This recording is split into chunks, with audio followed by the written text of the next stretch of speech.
9 अगस्त 1925 की रात थी। लखनऊ जाने वाली ट्रेन अंधेरे को चीरती हुई अपनी पूरी रफ्तार से दौड़ रही थी।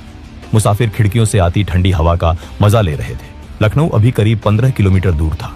तभी बोगी के अंदर एक इशारा हुआ। एक बड़ी मूंछों वाले शख्स ने अपनी सीट से इशारा किया और तभी टोपी पहने एक दूसरे आदमी ने फुर्ती से उठकर ट्रेन की इमरजेंसी चेन खींच ली। लोहे के पहिए पटरियों पर घिसटे और एक तेज कान फोड़ देने वाली आवाज के साथ गाड़ी की रफ्तार थमने लगी। यात्रियों को कुछ समझ आता। उससे पहले ही अलग अलग सीटों पर बैठे 10 लोग अचानक खड़े हो गए। उनके हाथों में पिस्तौलें तनी हुई थी। पूरे डिब्बे में सन्नाटा छा गया। तभी एक कड़क आवाज गूंजी, खबरदार, कोई अपनी जगह से नहीं हिलेगा। यात्रियों को लगा कि ये कोई डकैत है, लेकिन ये कोई मामूली अपराधी नहीं थे। ये वो जाबाज क्रांतिकारी थे जो अपने निजी फायदे के लिए नहीं बल्कि देश को आजाद कराने के लिए हथियार उठा रहे थे। ये चोरी नहीं थी, ये ऐलान ए जंग था। ये था द काकोरी ट्रेन एक्शन। साल 1920 तक अंग्रेजों का अत्याचार अपनी हदें पार कर चुका था। 1919 में वे रॉलेट एक्ट जैसा काला कानून लाए, जिसके तहत किसी को भी बिना सबूत सिर्फ शक के आधार पर जेल में डाला जा सकता था। जब लोगों ने इसका शांतिपूर्ण विरोध किया तो 13 अप्रैल 1919 को अमृतसर के जलियांवाला बाग में अंग्रेजों ने निहत्थे लोगों पर अंधाधुंध गोलियां चलवा दी। इसमें हजारों मासूमों की जान गई। इस क्रूरता ने हर भारतीय का खून खौला दिया। अब लोगों के दिलों में गुलामी के खिलाफ गुस्सा था और वे अंग्रेजों को ये बता देना चाहते थे कि भारत उनका नहीं बल्कि भारतीयों का है। 1920 में गांधी जी ने अंग्रेजों की कमर तोड़ने के लिए नॉन कोऑपरेशन मूवमेंट शुरू किया। उनका मकसद शांति से अंग्रेजों का सहयोग बंद करना था ताकि उनका मुनाफा खत्म हो जाए। इस अपील का जबरदस्त असर हुआ। छात्रों ने स्कूल कॉलेज, वकीलों ने कोर्ट और लोगों ने विदेशी सामान और सरकारी नौकरियां छोड़ दी। यहां तक कि क्रांतिकारी भी गांधी जी के साथ हो लिए। लेकिन 4 फरवरी 1922 को चौरी चौरा की एक घटना ने सब बदल दिया। पुलिस फायरिंग से भड़की भीड़ ने थाने में आग लगा दी, जिसमें 22 पुलिस वाले मारे गए। गांधी जी हिंसा के सख्त खिलाफ थे। उन्होंने तुरंत आंदोलन रोक लिया। यह फैसला देश के हजारों नौजवानों के लिए किसी सदमे से कम नहीं था। सोचिए उस युवा के बारे में जिसने देश के लिए अपना सब कुछ छोड़ दिया था और अचानक उसे कहा जाए कि वापस घर जाओ, आंदोलन खत्म। उन्हें लगा कि उनके जज्बातों के साथ धोखा हुआ है। उन्हें लगा कि सिर्फ अहिंसा से अंग्रेजों को नहीं भगाया जा सकता। उन्हें अब एक नए रास्ते की तलाश थी और वो रास्ता था सशस्त्र क्रांति का। इसी हताशा और गुस्से के बीच जन्म हुआ HRA, हिंदुस्तान रिपब्लिकन एसोसिएशन का। 1924 में कानपुर में राम प्रसाद बिस्मिल, अशफाक उल्लाह खान, सचिंद्रनाथ बख्शी, सचिंद्रनाथ सान्याल और योगेश चंद्र चैटर्जी जैसे क्रांतिकारियों ने इसकी नींव रखी। इनका सपना सिर्फ अंग्रेजों को भगाना नहीं था बल्कि भारत में एक संघीय गणतंत्र बनाना था जहां अमीरी गरीबी का फर्क ना हो। लेकिन क्रांति के लिए सिर्फ जज्बा काफी नहीं होता, उसके लिए चाहिए होता है पैसा और हथियार। और यही से शुरू होती है काकोरी की असल कहानी। HRA को अपनी क्रांति जारी रखने के लिए पैसों की सख्त जरूरत थी। उन्हें हथियार खरीदने थे, खास तौर पर जर्मन माउजर पिस्तौलें जो उस समय की बेहतरीन गन मानी जाती थी। एक दिन शाहजहांपुर से लखनऊ जाते वक्त राम प्रसाद बिस्मिल ने देखा कि स्टेशन मास्टर ने गार्ड को पैसों का एक थैला दिया, जिसे एक लोहे के संदूक में रखा गया। ये अंग्रेजों द्वारा भारतीयों से वसूला गया टैक्स का पैसा था। बिस्मिल ने गौर किया कि उस भारी संदूक में ना तो कोई ताला था और ना ही जंजीर। ये देखकर उन्होंने तुरंत फैसला कर लिया कि अब पैसों के लिए अपने देशवासियों को नहीं बल्कि अंग्रेजों के इसी सरकारी खजाने को लूटा जाएगा। बिस्मिल ने ट्रेन के आने जाने का समय और बाकी जानकारी इकट्ठा कर अपनी रणनीति पक्की की। फिर शाहजहांपुर में HRA के भरोसेमंद साथियों की एक मीटिंग बुलाई। वहां उन्होंने प्लान बताया। हमें शाहजहांपुर से लखनऊ जाने वाली 8 डाउन ट्रेन को लूटना है। काकोरी के पास चेन खींचकर ट्रेन रोकेंगे और गार्ड के डिब्बे से सरकारी खजाना अपने कब्जे में लेंगे। इस मीटिंग में बैठे चंद्रशेखर आजाद ने जब पूछा कि अगर ट्रेन नहीं रुकी तो क्या होगा, तो बिस्मिल ने कहा कि हम अलग अलग डिब्बों में होंगे। अगर एक जगह से चेन काम ना करे तो दूसरी टीम चेन खींच देगी। अशफाक उल्लाह खान ने इस प्लान का समर्थन तो किया, लेकिन एक शर्त रखी कि हम खजाना जरूर लूटेंगे पर किसी भी बेकसूर हिंदुस्तानी की जान नहीं जानी चाहिए। बिस्मिल को अपने दोस्त की ये बात बहुत पसंद आई। इसके बाद उन्होंने इस मिशन के लिए कुल 10 जाबाजों की टीम तैयार की। इस टीम में थे राम प्रसाद बिस्मिल, अशफाक उल्लाह खान, चंद्रशेखर आजाद, राजेंद्र लाहिड़ी, सचिंद्र बख्शी, केशव चक्रवर्ती, मनमथ नाथ गुप्त, मुकुंदी लाल, मुरारी लाल खन्ना और बनवारी लाल। काकोरी एक्शन का असली प्लान 8 अगस्त 1925 के लिए बना था। क्रांतिकारी पूरी तैयारी के साथ स्टेशन पर पहुंचे भी थे, लेकिन उस दिन किस्मत ने साथ नहीं दिया। अंग्रेज सरकार की ट्रेनें वैसे तो हमेशा लेट होती थी, लेकिन उस दिन ट्रेन वक्त से पहले आ गई, इसलिए प्लान फेल हो गया। लेकिन उन्होंने हार नहीं मानी। उन्होंने तय किया कि अगले दिन यानी 9 अगस्त को यह काम हर हाल में पूरा होगा।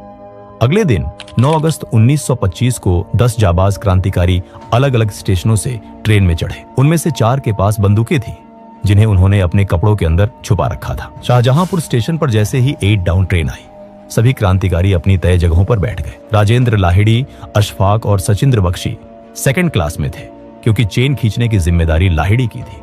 ट्रेन चल पड़ी और सबने अपने चेहरे ढक लिए। जैसे ही ट्रेन काकोरी स्टेशन से आगे बढ़ी, राजेंद्र लाहिड़ी ने चेन खींच दी। तेज आवाज के साथ ट्रेन अंधेरे में रुक गई। क्रांतिकारियों ने तुरंत ड्राइवर को काबू में कर लिया। यात्रियों को घबराता देख बिस्मिल ने भरोसा दिलाया और कहा, डरिए मत, हम सिर्फ सरकारी खजाना लेने आए हैं, आपकी जान या सामान को हाथ भी नहीं लगाएंगे। आप लोग अपनी सीटों पर बैठे रहें। बिस्मिल, अशफाक और आजाद ने गार्ड को काबू में कर लिया, लेकिन वो ये देखकर हैरान होते हैं कि संदूक में तो ताला लगा है।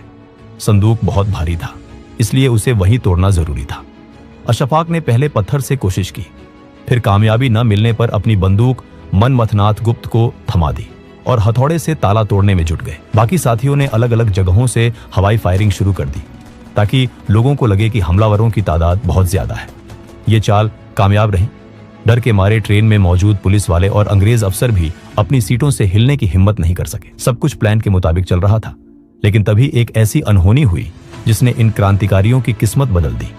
ट्रेन काफी देर से रुकी थी तो अहमद अली नाम के एक मुसाफिर अपनी पत्नी का हाल लेने महिला डिब्बे की तरफ बढ़े। मनमथनाथ गुप्त, जो उस समय काफी कम उम्र के थे, उन्हें गलतफहमी हुई कि कोई हमलावर आ रहा है। राम प्रसाद बिस्मिल समझ गए थे कि वो एक आम आदमी है, लेकिन इससे पहले कि वो मनमथ को रोक पाते, घबराहट में गोली चल गई। अहमद अली की मौके पर ही मौत हो गई। ट्रेन में सन्नाटा छा गया। मनमथ अपनी गलती पर फूट फूट कर रोने लगे। बिस्मिल ने उन्हें किसी तरह चुप कराया। उनका उसूल था कि किसी हिंदुस्तानी की जान नहीं जानी चाहिए, लेकिन जो हो चुका था उसे बदला नहीं जा सकता था। वक्त कम था, इसलिए बिस्मिल ने तुरंत ध्यान काम पर लगाया।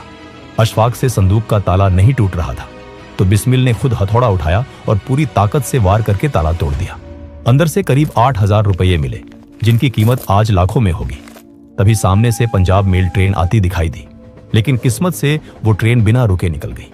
जल्दी जल्दी पैसे चादरों में बांधकर वो सब वहां से भागे। गोमती नदी के किनारे चलते हुए वो लखनऊ पहुंचे और रात एक पार्क में पेड़ों के नीचे गुजारी। अगली सुबह वो देखते हैं कि अखबारों में ये खबर आग की तरह फैल चुकी थी। उन 10 साथियों ने आखिरी बार एक दूसरे को देखा और चुपचाप भीड़ में गायब हो गए। काकोरी की घटना की खबर जंगल में आग की तरह पूरे देश में फैल गई। लोगों को सबसे अच्छी बात यह लगी कि क्रांतिकारियों ने सरकारी खजाने के अलावा किसी आम मुसाफिर का एक पैसा भी नहीं छुआ था। ये अंग्रेजों के लिए सिर्फ धन की हानि नहीं थी, बल्कि उनकी सत्ता पर एक करारा तमाचा था। ब्रिटिश सरकार समझ गई थी कि अगर इन क्रांतिकारियों को तुरंत नहीं रोका गया तो बगावत की ये आग पूरे देश में फैल जाएगी। क्रांतिकारियों को लगा था कि उन्होंने पीछे कोई सबूत नहीं छोड़ा, लेकिन जल्दबाजी में एक चादर वहीं छूट गई। उस चादर पर धोबी का निशान लगा था। पुलिस उस निशान के जरिए शाहजहांपुर के धोबी तक पहुंची और वहां से पता चला कि वो चादर किसी और की नहीं, बल्कि राम प्रसाद बिस्मिल के घर की थी। सरकार ने तुरंत इनामों की घोषणा कर दी। बिस्मिल और उनके साथी अंडरग्राउंड हो गए, लेकिन पुलिस ने मुखबिरों का जाल बिछा दिया था। सितंबर 1925 से गिरफ्तारियों का सिलसिला शुरू हुआ। राम प्रसाद बिस्मिल 26 अक्टूबर को पकड़े गए। धीरे धीरे पूरा संगठन पुलिस की गिरफ्त में आ गया। सबसे दुखद बात यह रही कि इनमें से कई गिरफ्तारियां अपनों की गद्दारी की वजह से हुई। अशफाक उल्लाह खान, जिस बचपन के दोस्त के घर छिपे थे, उसी ने इनाम के लालच में पुलिस को खबर दे दी। लेकिन एक शेर था जो पुलिस के हाथ नहीं आया। वो थे चंद्रशेखर आजाद। वो पुलिस को चकमा देकर फरार हो गए। पुलिस ने HRA के कुल 40 से ज्यादा लोगों को गिरफ्तार किया। जेल में पुलिस ने इन वीरों को तोड़ने के लिए हर हथकंडा अपनाया। सख्ती की गई और लालच भी दिया गया। ज्यादातर क्रांतिकारी तो चट्टान की तरह डटे रहे, लेकिन बनवारी लाल पुलिस के दबाव में टूट गए। उन्होंने सरकारी गवाह बनकर संगठन के सारे राज्य खोल दिए। अदालत में करीब 1.5 साल तक मुकदमा चला। रामप्रसाद बिस्मिल ने अपना केस खुद लड़ने का फैसला किया। भरी अदालत में उनकी अंग्रेजी और उनकी कानूनी दलीलें सुनकर जज भी हैरान रह जाते थे। बिस्मिल ने अदालत को ही अपना मंच बना लिया।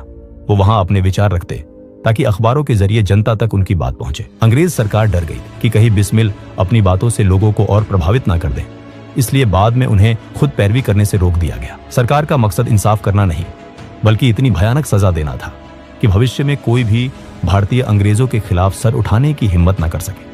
जुलाई 1927 में अदालत ने अपना फैसला सुनाया। 40 में से कुछ लोग रिहा हुए, लेकिन 4 मुख्य क्रांतिकारी राम प्रसाद बिस्मिल, अशफाक उल्लाह खान, राजेंद्र लाहिड़ी और रोशन सिंह को फांसी की सजा मिली। बाकी साथियों को काला पानी या लंबी कैद की सजा दी गई।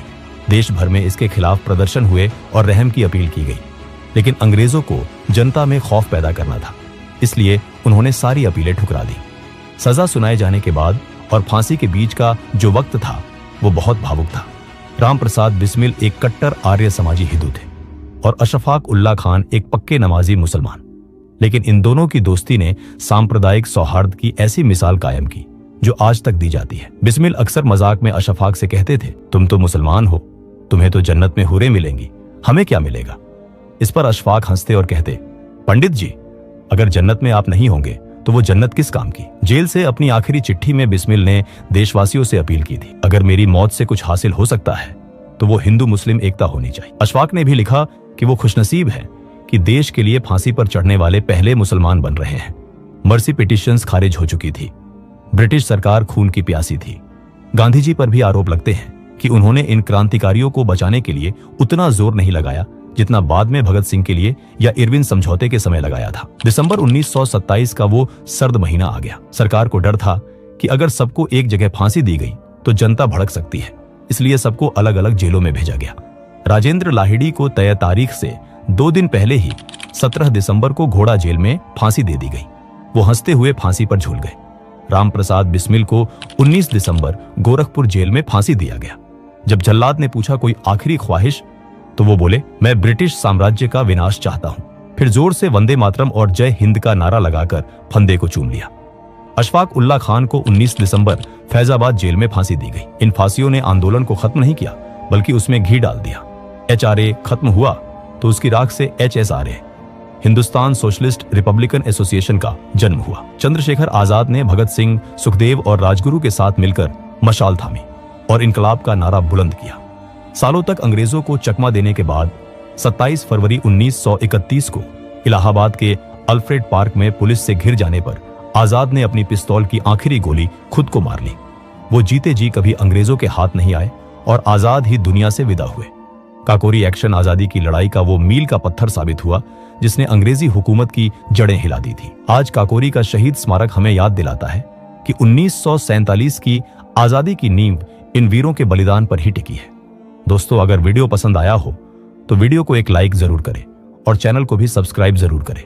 हम ऐसे ही वीडियो हर हफ्ते लाते रहेंगे। तब तक के लिए जय हिंद।